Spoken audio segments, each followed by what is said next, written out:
The phone vibrated on the coffee table, its light cutting through the soft shadows of our living room. Lisa, my wife, and I had shared 6 years of marriage. Our days in Austin centered on our little girl Emma and the life we carefully constructed together from mutual hopes and plans. In recent times, though, her extended hours at the graphic design office, combined with her guarded behavior around her phone, had stirred a deepening sense of worry inside me. The message on the screen stated, "At my ex's house, don't be jealous." That single line hit me hard. The offhand reference to her former partner Brian struck me as an intentional sting designed to rile me up. Without hesitation, I responded, "I'm not jealous. I'm done. Expect divorce papers." Right away, her phone call lit my screen, yet I allowed it to ring unanswered. This was entirely unexpected from Lisa. For several weeks, I had felt the shift, sensing trouble brewing beneath the surface. Her supposed work appointments had suspiciously aligned with Brian's recent arrival back in the area, and earlier I'd noticed a suggestive text from him on her device that read, "Missed you last night." When she dismissed it as innocent reminiscing, I didn't buy it. Digging into our joint cloud storage later uncovered pictures of the two of them together at a bar, dated only the previous week. Clearly, her provocative text was a calculated challenge, pushing to see how I'd respond. Yet my measured, decisive reply altered the entire dynamic. I arranged for my sister to look after Emma, protecting her from the chaos about to unfold, and reached out to an attorney to prepare the necessary documents. Within an hour, Lisa hurried through the door, her complexion ashen and eyes already brimming. "It's not what you think," she managed to choke out. Calmly, I raised my phone, displaying the incriminating bar images.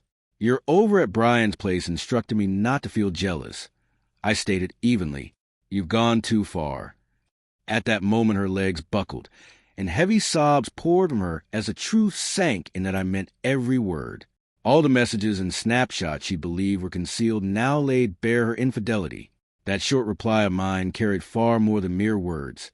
It delivered a powerful confrontation that demolished her sense of control.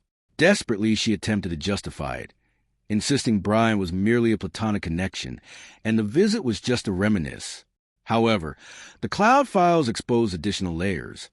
Scheduled rendezvous outlined in emails, along with mocking remarks about how predictably dull and dependable I was. "You assumed I'd remain silent," I told her while pushing the divorce paperwork toward her. "Sign them, or Brian's wife learns the complete truth." Her crying intensified sharply. She clearly never anticipated I'd possess such concrete proof or display such determination. Unbeknownst to her, I'd quietly forwarded a concise overview to Brian's spouse, sparking her separate face-off with him. Lisa pleaded fervently, vowing to pursue counseling and completely sever contact with Brian. But the damage from her message and the underlying affair had irreparably broken the foundation of trust. To maintain stability for Emma, I relocated her to stay with my sister. Word spread among our circle through various connections. Some expressed genuine surprise, while others confessed they'd observed Lisa and Brian behaving overly familiar at gatherings. That dismissive "don't be jealous" remark had been intended to belittle me. Instead, my evidence-supported answer flipped the script, revealing her disloyalty to those around us. Consequences arrived swiftly. Brian's wife challenged him directly, which dissolved their own marriage, and Lisa's network of friends fractured amid the widening rumors. Her employer at the design company, cautious about potential professional complications, gradually reduced her responsibilities after word reached certain clients. On social platforms, she shared a hazy post concerning errors in person development, yet the responses were harsh and unrelenting, steadily eroding her standing. What I did wasn't driven by vengeance. It stemmed from straightforward truth. I allowed the natural outcome of her choices to dismantle the life she'd risked. The sobs that escaped her upon viewing those documents represented repercussions she'd never foreseen. Eventually, I settled into a fresh apartment, pouring my energy into Emma, helping with her homework, cherishing her joyful sounds. Over time, Lisa's attempts to reach me diminished, her once broad existence contracting while she navigated sessions with therapists and watched her professional path lose speed. I chose never to broadcast the material openly. Providing it solely to Brian's wife proved sufficient, and that single act magnified the consequences for Lisa.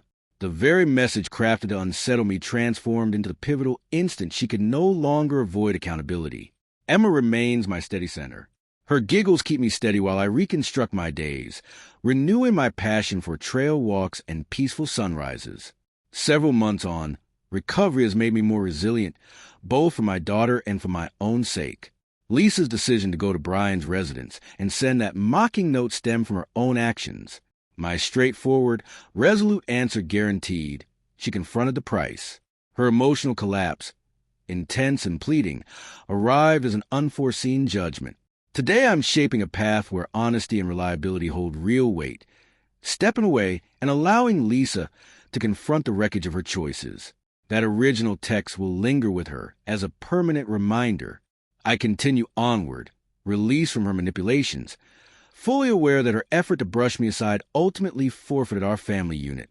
Lisa remains haunted by the resonance of her own statement, a constant echo of all that her disloyalty demolished.